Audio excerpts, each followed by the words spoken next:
সম্প্রতি চিত্রনায়ক শাকিব খানের ক্যারিয়ারের 25 বছর পূর্ণ হল। এ দিনটি ঘিরে অনেকেই তাকে শুভেচ্ছা জানিয়েছেন। বাদ যাননি শাকিবের সাবেক স্ত্রী অপু বিশ্বাসও। শাকিবকে নিয়ে সামাজিক যোগাযোগ মাধ্যমে একটি সংবাদ শেয়ার করে শুভেচ্ছা জানিয়ে অপু লিখেন, 72টি ছবি, কোটি টাকার কাবিন, বউ এবং সন্তান আব্রাহাম খান জয়। আর সবশেষে লিখেছেন, অনেক শুভেচ্ছা বাবুর বাবা। তার সেই পোস্ট ঘিরেই শুরু হয় আলোচনা সমালোচনা।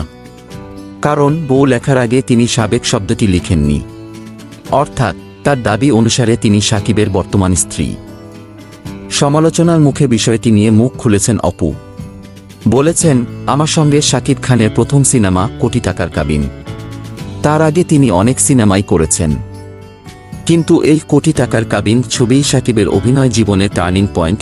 শাকিব খানের নায়িকা হিসেবে আমি সর্বোচ্চ 72টি সিনেমায় জুটি বেঁধে অভিনয় করেছি। তার জীবনে প্রথম প্রেমিকা হয়ে আমি এসেছিলাম।